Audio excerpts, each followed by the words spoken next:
Pasco County, Florida. Take a good look at your screen. Pasco Sheriff putting this out on X, saying, quote, Pasco Sheriff's Office arresting Eduardo Rivera-Villarreal. And then they provide his date of birth. They say that he entered the country illegally and has no lawful status. He was arrested for human trafficking, lewd and battery, and also lascivious battery, sexual battery, and also rape of a victim between the ages of 12 and 17.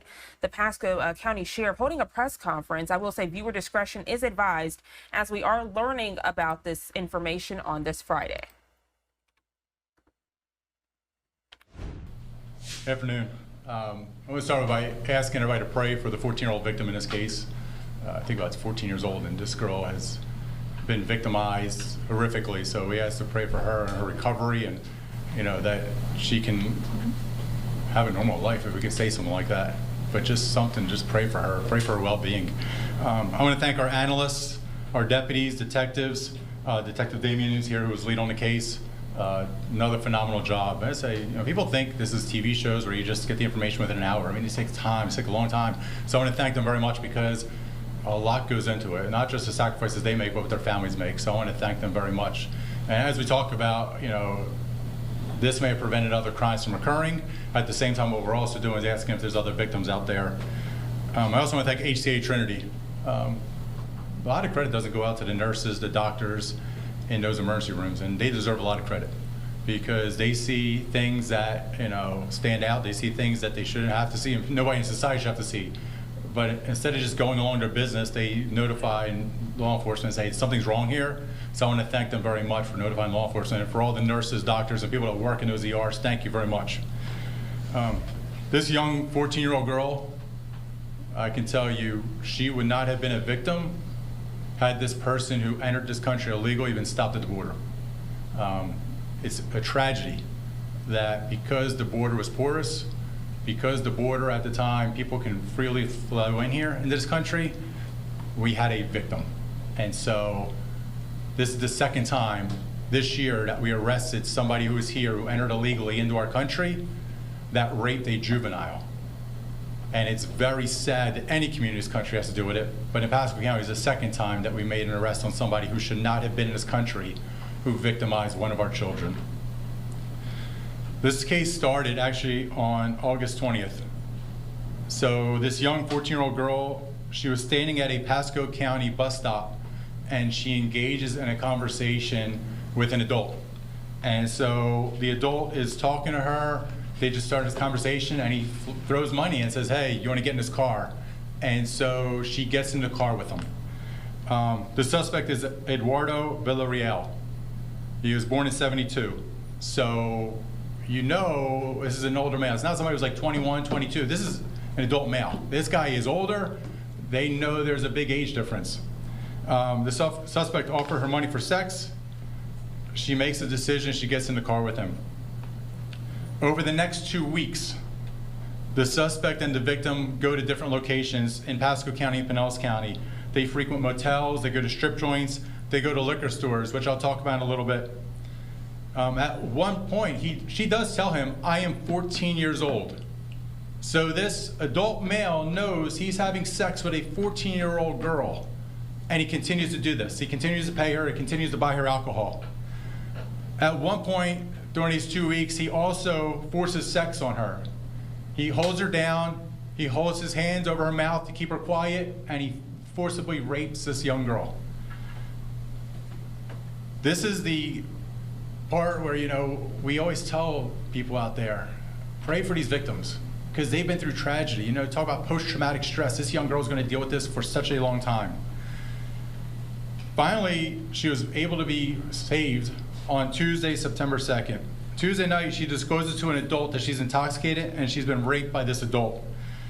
Thankfully, HCA Hospital cooperated with us. But I'll tell you, her blood alcohol level was 3 times higher than what a legal limit for an adult was. 3 times higher. She's 14 years old, and she's 3 times higher what would be legal for an adult.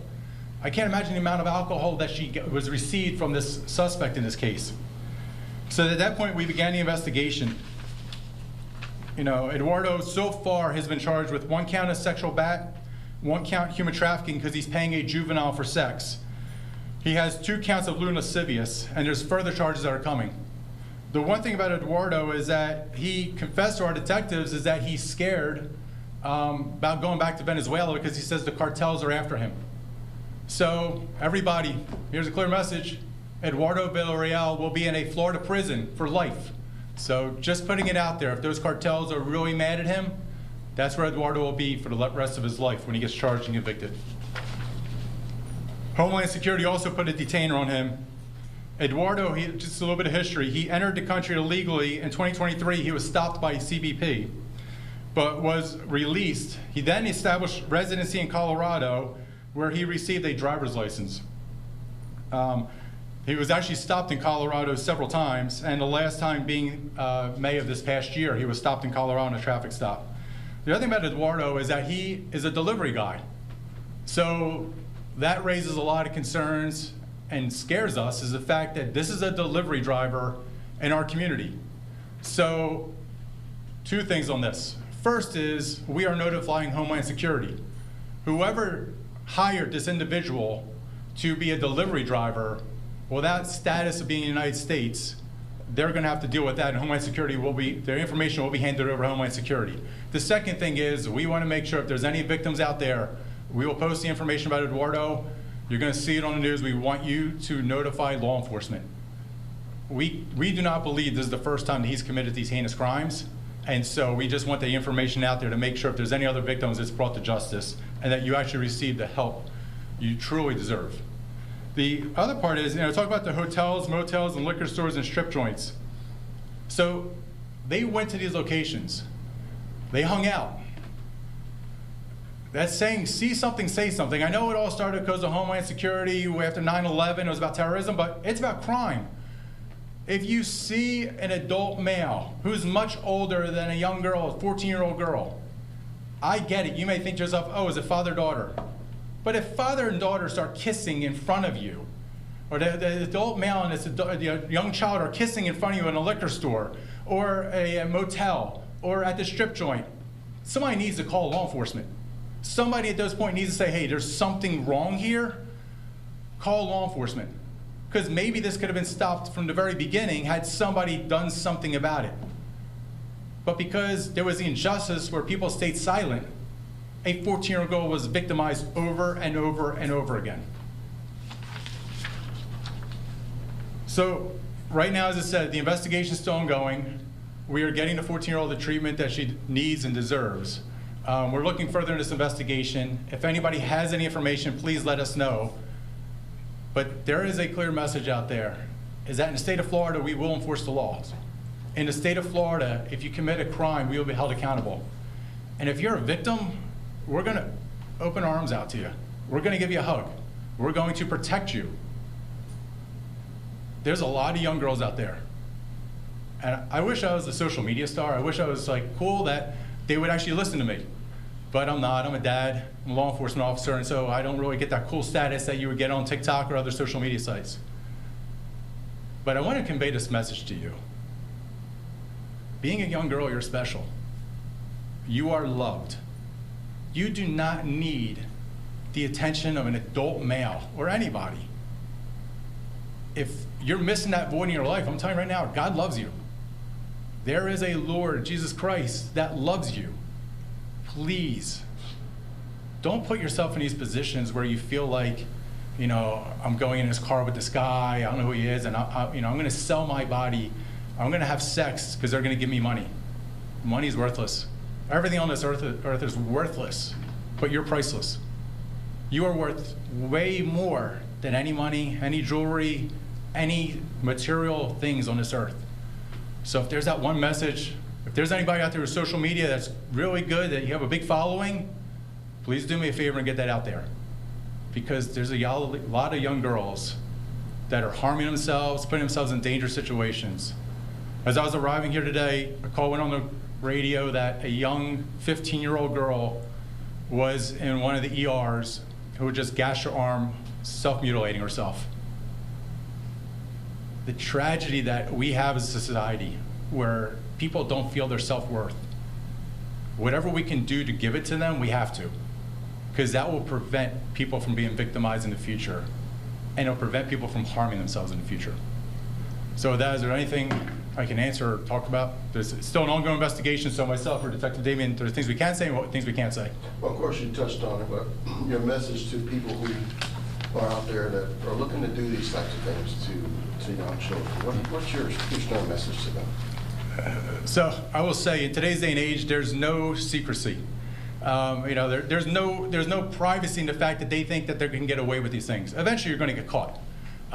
Eventually, you're either going to face the death penalty or you're going to face life in prison, depending on how heinous your crime is. So the message out there is, you may get away with it or think you're getting away with it, but you're not.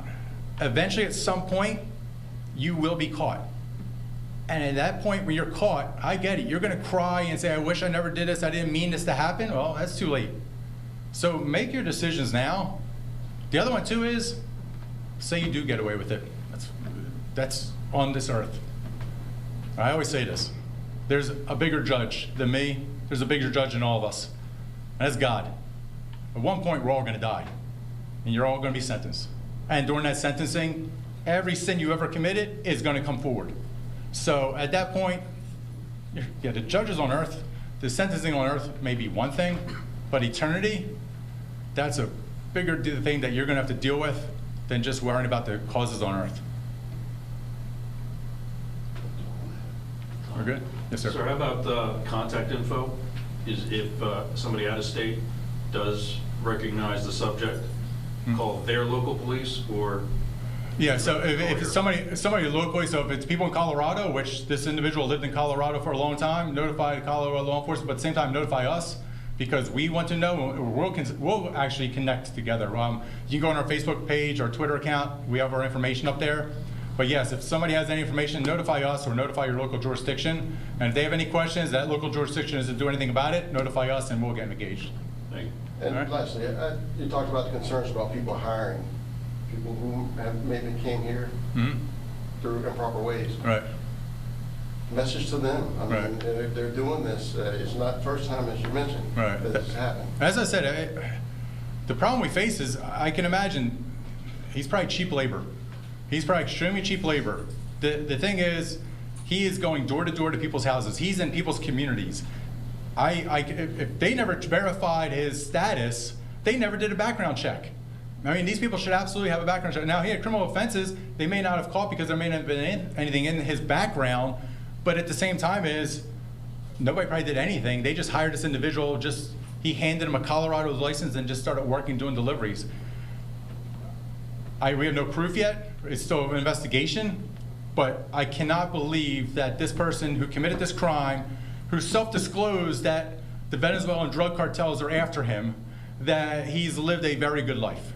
He's probably done a lot of bad things. So that's why in our situation, when you're out there in the public and you're dealing with people, you absolutely need to do proper background checks. These companies need to be held accountable, and that's why we're going to hand this over to Homeland Security so they can figure out what else this company's into. And I can tell you right now, hey company, you're probably looking, I bet you there's a lot of companies right now that are looking up their records saying, did we hire Eduardo? I'm telling you right now, if you did, you better turn yourselves in or do something, because HSI will be coming after you. All right, thank you all very much.